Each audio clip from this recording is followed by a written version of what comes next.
है उस पर मैं चलता हूँ। अब विंध्याचल मचल गए। उन्होंने कहा कि आप यदि मेरी उपेक्षा करेंगे, मेरा अपमान करेंगे, तो रूट चार्ट मैं भी बनाना जानता हूँ। आपके मार्ग को मैं अवरुद्ध कर दूंगा, आप चल ही नहीं पाएंगे। अब विंध्याचल बढ़ने लगे, बढ़ते बढ़ते बढ़ते इतना बढ़ गए कि पुराणों में लिखा है कि सौर मंडल तक पहुंच गए।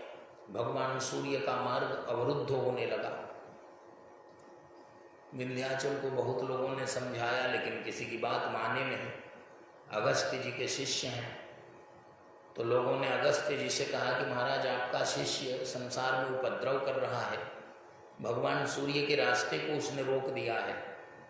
अगस्त्य जी समझ गए कि जब मैं ऊंचे आसन पर रहूंगा तो शिष्य भी ऊंचा ही बनना चाहेगा, जैसा गुरु वैसा शिष्य। तो मैं अब ऊंचाई का, कैलाश में थे, पृथ्वी के सबसे ऊपर स्थान, या काशी को भी ऊर्ध्व कहते हैं, ऊर्ध्वामनाय, या त्रिशूल पर है, ऊर्ध्व है। तो छोड़ दिया और छोड़कर निकल चले, जाने लगे दक्षिण भारत, जाने लगे दक्षिण में। जब विंध्याचल ने देखा दूर से ही कि गुरुदेव आ रहे हैं, तो दंडवत प्रणाम किया, सो गया। जितने ऊंचे विंध्य हुए थे उतने ही फैल गए, क्योंकि वैसे ही दंडवत किया, गुरु के सामने दंडवत प्रणाम करना है। अगस्त्य जी ने कहा कि बेटा, तुम बहुत अच्छे हो और मैं किसी काम से दक्षिण जा रहा हूँ, जब तक मैं लौटूं नहीं तब तक तुम इसी तरह से साष्टांग दंडवत करते रहो, प्रणाम करो। विंध्याचल ने कहा कि गुरुदेव, मैंने ये दंडवत आपको किया है, बाकी मैं तो खड़ा था कि भगवान सूर्य का रास्ता रोकूंगा। तो अगस्त्य जी ने कहा कि देखो, मैं तुम्हारा गुरु हूँ और मेरा आशीर्वाद है। भगवान सूर्य ने तुम्हारी परिक्रमा नहीं की तो कोई बात नहीं, लेकिन भगवान सूर्य के वंश में ही परात्पर पर ब्रह्म परमात्मा अवतीर्ण होंगे, प्रकट होंगे, और वे यदि इस तरह से दंडवत करोगे तो तुम्हारे ऊपर विराजमान हो जाएंगे, निवास करेंगे विंध्य पर्वत पर, और निवास करेंगे। भगवान ने निवास भी किया। कुछ दिनों तक तो विंध्याचल को दंडवत करने में लगा कि गुरुजी ने क्या कह दिया, लेकिन जब दंडवत की अवस्था में थे तो भगवान श्री रामभद्र ने विंध्य पर्वत पर ही और अपनी पर्णकुटी बनाई चित्रकूट में, और वहाँ मानस रामायण में लिखा है कि विंध्य मनहि मन सुख न समाई, श्रम बिनु विपुल बड़ाई पाई। विंध्याचल जो है वो मन ही मन इतना सुख से हो रहा है कि बिना श्रम के विपुल बड़ाई, इतनी बड़ाई हो रही है। कैसे हो रही है? पहले तो दो पर्वतों के बीच में मामला था, लेकिन अब बड़ाई हो रही है कि सब सरी सिंधु नदी नद नाना, विंध्याचल कर करहीं बखाना। अब सब बड़ाई कर रहे हैं। समुद्र भी कह रहा है कि भाई विंध्याचल का भाग्य तो बहुत ऊपर है। सारी नदियां, सारे नद, और नाना माने नाना प्रकारों के, अनेक, एक दो नहीं, और सब क्या कर रहे हैं? विंध्याचल कर करहीं बखाना।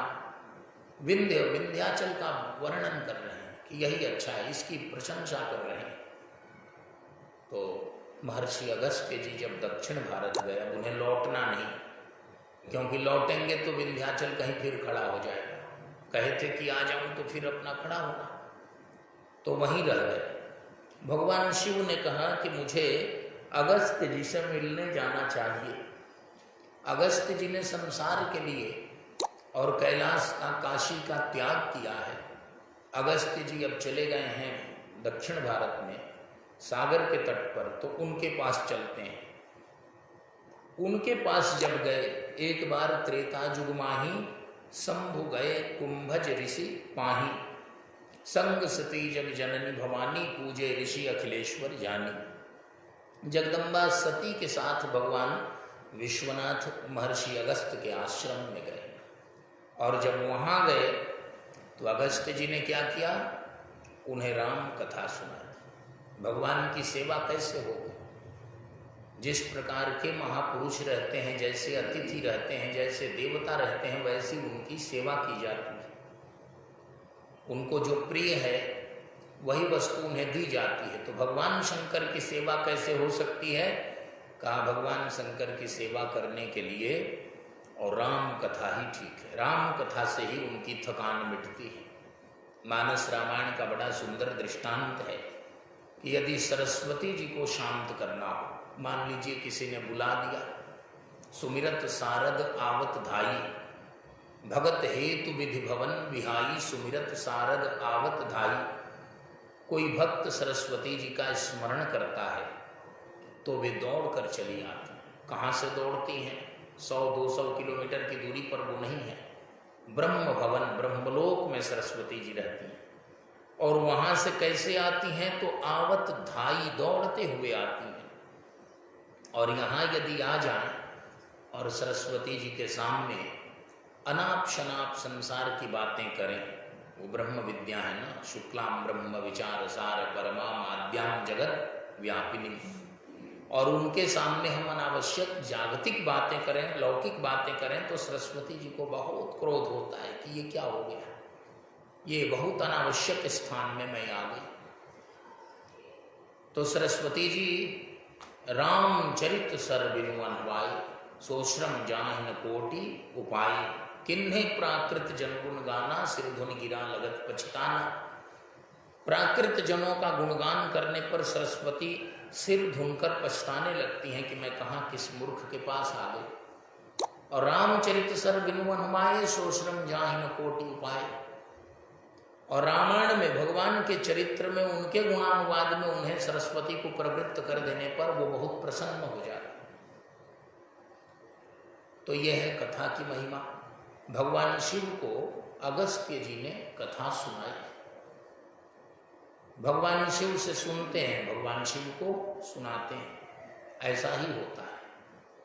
महात्मा लोग आपस में कथा कहते सुनते रहते हैं, कोई जरूरी नहीं। और जो गृहस्थ वेश में रहते हैं ये तो सबसे ऊपर है, क्योंकि ऐसे सदगृहस्थों के यहाँ ही देवताओं के भी अवतार होते हैं, योगियों के भी अवतार होते हैं, संतों के भी अवतार होते हैं और भगवान के भी अवतार होते हैं। इसलिए सदगृहस्थ वेश में जो लोग हैं और महापुरुषों के कृपा पात्र हैं, भगवान की और भागवतों की सेवा में जिनका मन लगता है, यही शुचीनाम श्रीमताम गेहे योग भ्रष्टो विजायते का अर्थ है। उन्हीं के घर में शुचीनाम, वही पवित्र हैं, उन्हीं पवित्र गृहस्थों के घर में योग भ्रष्टो विजायते, बड़े बड़े योगिंद्र मुनिंद्र कविंद्र ये सब उत्पन्न होते हैं, ये वहीं आते हैं। तो उनके महात्मा लोग हैं, उनके कुछ भक्त हैं, उनके कुछ श्रोता हैं सदगृहस्थ, वो भी सुनने लगे, कथा हो गई। तो मैं निवेदन कर रहा था कि भागवत की कथा देवर्षि नारद ने श्रवण की है और सनकादि आचार्यों ने सुनाई है। और रामायण की कथा गीतम सनत कुमाराय नारदेन महात्मना, महात्मना नारदेन गीतम, देवर्षि नारद जी ने सनत कुमार जी के लिए, सनत कुमार जी सनकादि आचार्यों में से एक हैं, उनके लिए देवर्षि नारद जी ने उन्हें कथा सुनाई। तो ये कथा की शैली है, एक दूसरे के साथ कहीं परस्पर हरिगुण गाहा। यही तीर्थराज प्रयाग के बारे में भी लिखा है कि सब एक दूसरे के साथ कहीं परस्पर हरिगुण गाहा, आपस में एक दूसरे मज्जह सर उछाह उत्साह के साथ मज्जन करते हैं। और मज्जन करने के बाद क्या करते हैं? कहा कहीं परस्पर हरिगुण गाहा, एक दूसरे के साथ भगवान की ही कथा कहते हैं, भगवान का ही गुणानुवाद करते हैं। यही आदर्श जीवन है, यही सही जीवन है और यही इस जीवन को धन्य करने की विधि है। प्रातःकाल अत्यंत उत्साह पूर्वक स्नान करना, त्रिवेणी में गंगा जी में नियम पूर्वक विधि पूर्वक, और कहीं परस्पर हरिगुण गाहा, एक दूसरे के साथ भगवत चरित्रों का, उनके गुणानुवादों का एक दूसरे के साथ साझा करना, उसे कहना सुनना। पृथ्वी पर भी इस भागवत कथा का प्रचार किया देवर्षि नारद जी। नारद जी ने कैसे प्रचार किया? नारद जी कह सकते थे कि भाई मैं भी वक्ता हूँ, लेकिन एक अनुभव की भी बात होती है। बड़े बड़े वक्ता भी जब आयु बड़ी हो जाती है तो वो सुनने में ज़्यादा ध्यान देते हैं। वो वक्ताओं को बुला करके सुनते हैं, आचार्यों से सुनते हैं। अब उनको बोलने की इच्छा नहीं होती। बड़े बड़े महापुरुष भी आयु बड़ी होने पर सुनना ही पसंद करते हैं। नारद जी ने कहा कि मैं सुनूंगा। लोगों ने कहा कि नारद जी ने कथा सुनने का समय कैसे निकाला? यह भी आश्चर्य की बात है। कहा महाराज समय ऐसे नहीं निकाला। पृथ्वी पर देवर्षि नारद जी ने अधर्म का दर्शन किया। सब जगह यत्र तत्र सर्वत्र अधर्म ही दिख रहा था। घूमते घूमते घूमते पूरी पृथ्वी पर अधर्म और कलियुग, कलिना धर्म मित्रेण धरेयम बाधिताधुना। नारद जी ने देखा कि सब जगह वैदिक सनातन धर्म का, वैदिक सनातन संस्कारों का, वैदिक सनातन संस्कृति का लोप हो रहा है। और उस लोप का ही परिणाम पृथ्वी पर प्राणियों के ऊपर प्रकृति का कोप होता है। जब जब हम अपने संस्कारों से दूर हो जाते हैं, जब जब अपने धर्म से दूर हो जाते हैं, तब तब वह दूरी ही हमारे लिए समस्या बनकर आती है, संकट के रूप में आती है। तो नारद जी ने देखा और घूमते घूमते उन्होंने देखा कि श्रीधाम वृंदावन में भक्ति देवी भी मिल गई उन्हें। भक्ति देवी ने जो कथा अपनी सुनाई उसके अनुसार वो एक प्रकार से मृत्यु के नजदीक चली गई थी, लेकिन फिर से वो जीवित हो गई। उनके दो पुत्र जो हैं वो मृत्यु के निकट ही पड़े हुए थे। ज्ञान और वैराग्य दोनों अवचेतन अवस्था में थे, बेहोश थे। नारद जी ने ज्ञान वैराग्य को देखा, भक्ति देवी को सुना, उन दोनों के कष्टों के बारे में जाना और तत्काल फर्स्ट एड जिसे कहते हैं, प्राइमरी प्राथमिक उपचार किया। वेद वेदांत पाठैश्च गीता, वेद वेदांत घोषैश्च गीता पाठैर मुह मुह। बार बार वेद पाठ, वेदांत पाठ, गीता पाठ किया, लेकिन न ज्ञान जग रहे हैं न वैराग्य जग रहे हैं। तो नारद जी को और चिंता हो गई। लोग कहते हैं कि महाराज ये अनुष्ठान कराया, सफल नहीं हुआ।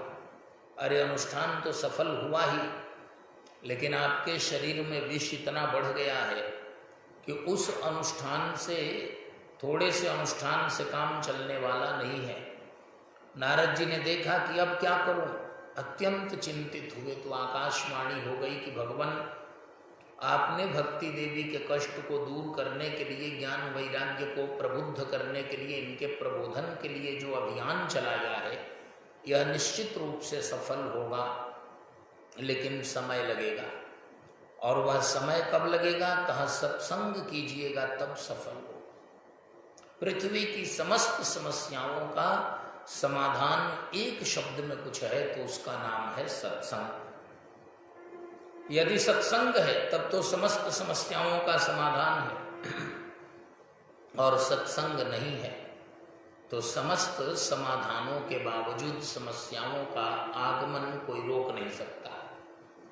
अच्छे लोगों की संगति, संग शब्द है, संग से फिर उसमें ठ और न जोड़ दें तो क्या होगा? संगठन। सत्संग हमेशा बना रहे। अच्छे लोग यदि संगठित रहें तो पृथ्वी पर समस्या नहीं आएगी। लेकिन अच्छे लोगों में विघटन हो, अच्छे लोग एक दूसरे से दूर हो जाएं, तो फिर कोई किसी की सुनेगा ही नहीं और संसार बहुत घातक हो जाए।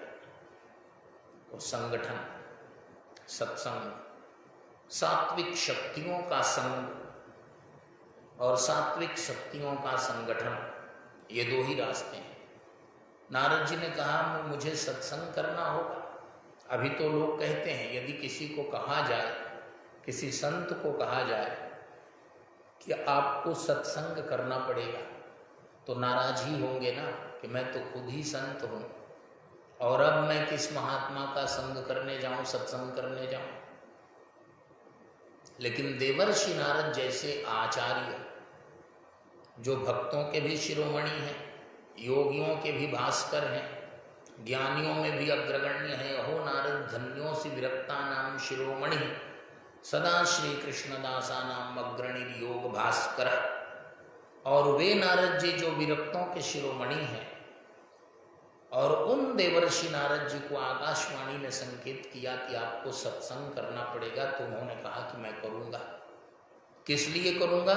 भक्ति और ज्ञान वैराग्य के प्रबोधन के लिए। कल हमने नारद जी की दयालुता का वर्णन किया था मानस रामायण के अरण्य कांड के आधार पर, और नारद जी आज फिर दिख रहे हैं भागवत में। नारद जी के बिना कुछ नहीं हो सकता। ये संत हैं, यही भगवान को प्रकट करने वाले संत हैं। सत्संग की कामना से नारद जी ने कई तीर्थों में भ्रमण किया और अंततः चले गए बद्री का आश्रम। और एकदा ही विशालायाम चत्वार ऋषयो मलाह सत्संगार्थम समायाता ददृशुस्तत्र नारदम। नारद जी चले गए तो देखा कि वहां भी 4 महात्मा, 4 महापुरुष जो पूर्वाचार्य हैं, सनक, सनंदन, सनातन और सनत कुमार, और ये चारों भी सत्संगार्थम समायाता, ये सब सत्संग करने के लिए ही वहां पधारे हुए हैं। तो ये भी सत्संग करना चाहते हैं और हम भी सत्संग करना, तो अच्छी बात है। अब सत्संग करने वाले महात्मा मिल गए। ये महात्मा तीर्थों में सत्संग ही करने जाते हैं। लोग कहते हैं कि तीर्थ में क्या मिलता है? अरे तीर्थ में सत्संग मिलता है। यदि सत्संग नहीं मिला तो तीर्थ में हमारा जाना एक प्रकार से और ठीक नहीं हुआ, क्योंकि हम गए ही नहीं। और सत्संग से क्या मिलता है? कहा सत्संग से संसार की सारी कुंठाएं मिट जाती हैं। सत्संग से बढ़कर कुछ देने वाली कोई दूसरी वस्तु नहीं है, कोई दूसरा संस्थान नहीं है। निज निज मुखन कही निज होनी, सबने वाल्मीकि नारद घट जोनी, निज निज मुखन कही निज होनी। ये जितने हैं, जलचर थलचर नभचर नाना, जे जड़ चेतन जीव जहाना, मत कीरत गति भूति भलाई, जो जहि जतन जहाँ जहि पाई, सो जानहु सत्संग प्रभाव, लोकहु वेद न आन उपाऊ। ये सब सत्संग का ही प्रभाव है। सत्संग से ही इन बड़े बड़े महर्षियों को जो कुछ प्राप्त हुआ है, सत्संग से ही प्राप्त हुआ है। लोकहु वेद न आन उपाऊ। चलो कोई बात नहीं, नारद जी मिल गए तो सत्संग अच्छा होगा। लेकिन महात्माओं ने नारद जी को देखने के बाद समाचार पूछ लिए, क्योंकि नारद जी का मुख जो है वो कांतिहीन हो रहा था। संसार में जब हम आते हैं ना, तो संसार का उपहार है, वो पहला उपहार है रोग। इसलिए यहाँ देखिएगा, जितने ऊंचे स्तर के विचारक और सुधारक होंगे वो कहेंगे कि अस्पताल जरूर बनाई जाए। इसका मतलब कि उनको अंदाजा है या अंदेशा है कि वे उसमें जरूर जाएंगे। संसार का सबसे बड़ा उपहार क्या है? रोग। और रोग के बाद दूसरा उपहार है शोक। यहाँ पर आए हुए सभी प्राणी को शोक प्राप्त है, रोग और शोक। और दोनों के बाद तीसरा उपहार है, वो है मोह। इतना होने पर भी ज्ञान नहीं होना और रोग और शोक में ही जीवन को उलझा देना, व्यतीत कर देना, व्यथित कर देना, इससे बढ़कर मोह की और क्या बात हो सकती है। नारद जी ने महात्माओं से कहा कि भगवान, मैंने पूरी पृथ्वी का भ्रमण किया है और पूरी पृथ्वी पर घूमते हुए मैंने धर्म को ढूंढने की कोशिश की, लेकिन धर्म कहीं दिखाई नहीं दिया। उल्टे अधर्म चप्पे चप्पे पर दिखाई दिया। और अधर्म से संसार के लोगों को कष्ट होगा, धर्म से सुख होगा, इस बात को जानने के कारण विवेकी को सबसे ज्यादा कष्ट होता है।